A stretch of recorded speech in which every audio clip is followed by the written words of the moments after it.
The IRA's Bobby Sands, nearly blind and close to death, today refused to meet with two human rights mediators who went to Mays prison to try to persuade Sands to end his hunger strike. Your authorities would not agree to Mr. Sands' conditions, that his friends would be with him when he met the delegation, and the commissioners will not now be taking up his case. Outside the prison, a group of loyalist protesters angrily put the point that the people in real need of human rights justice are those who'd suffered as a result of IRA killings. Well, Bobby Sands is putting on a performance for the world. He is trying to get the maximum publicity possible for his cause. That is the cause that has murdered people, that has murdered children in my constituency. That's the cause that Bobby Sands represents. The Protestants are delighted that Sands chose not to let the Human Rights Commission intervene to stop the hunger strike. And ironically, many Irish Republican sympathizers are also happy that apparently Sands still chooses death. One said the IRA needs a martyr, and Sands is a good one.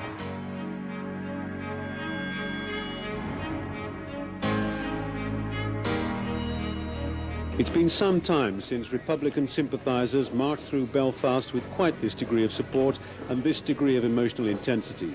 And it took place in a mood of bitterness and confusion generated by the breakdown of the mediation effort by the Human Rights Commissioners. The Irish Prime Minister, Mr. Haughey, came in for as much hostility from the marchers as Mrs. Thatcher.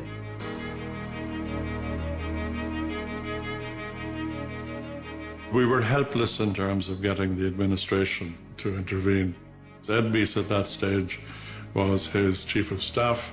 So I went to see Meese, and he started the conversation by telling me that we've had to deal with difficult prison situations in California.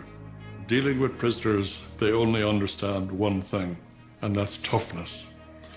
So I'm not going to advise the president to phone the British Prime Minister to dilute her toughness. But it was a gift to the Provost.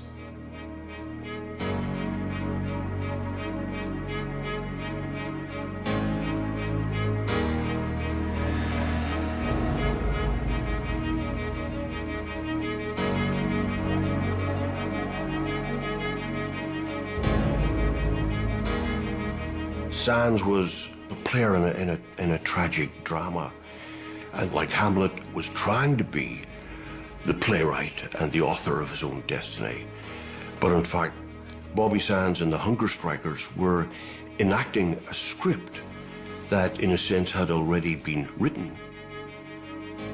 The script had been written by Terence McSweeney. It had been written by Patrick Pearse. It was the triumph of failure. Bobby Sands was reported closer to death today. Tension increased throughout Belfast, and there was more violence. At the Vatican, Pope John Paul begged the world.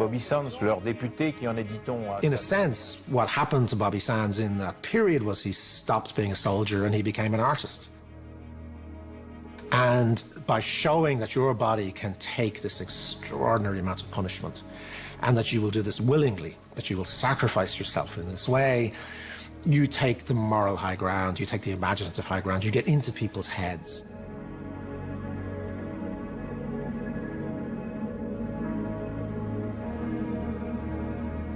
I believe I am but another of those wretched Irishmen born of a risen generation, with a deeply rooted and unquenchable desire for freedom.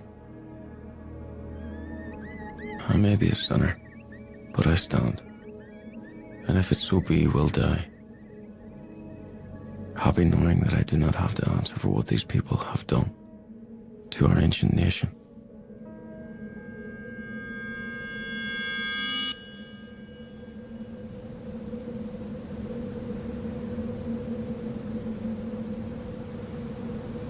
I was in the prison hospital. The door was slightly ajar, and when I opened it, the scene that greeted my eyes, I couldn't believe. He was lying on his back. There was a cage. The blankets were covering the cage, because they couldn't touch his body. And he said, "Who's that?" And I said, "It's Jim Bobby." He said, "I can't see you, I'm blind."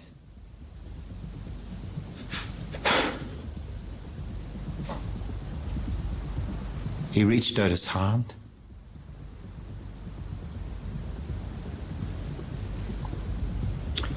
We touched. we said goodbye, and he said, "Tell the lads I'm hanging in." This is the last visit you'll have with him. That's Did you right. say goodbye to Bobby? Yeah, we said goodbye. And he just asked me, was there any change? And I told him there wasn't, you know. And he just said, that's it. And he says, you know, he says, look after me, ma. Go and see me, ma. So I would like to appeal to the people for to remain calm and to have no fighting or cause no death or destruction. My son has offered his life for better conditions in prison, but not to cause further death outside. That's all I can say. How is he today? He's dying.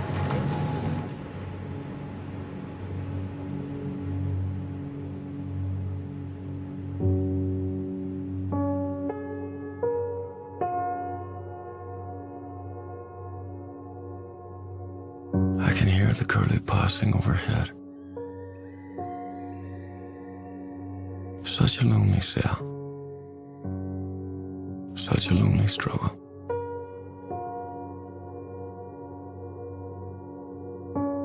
But, my friend, this road is well trod, and he, whoever he was, who first passed this way, deserves the salute of the nation.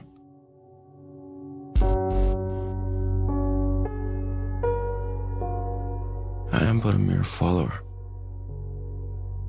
and I must say, Ihuahi.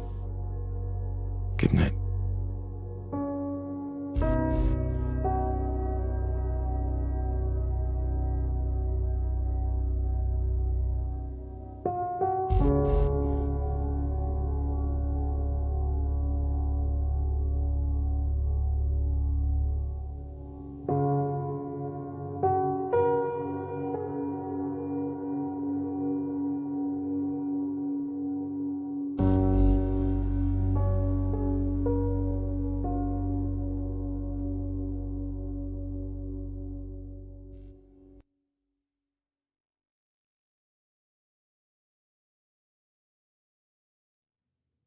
Bobby Sands' death by hunger strike guarantees him a place in the Republican pantheon, an assured estimation as an IRA martyr, and one of a small but select group whose self-inflicted deaths have punctuated Irish history during the 20th century.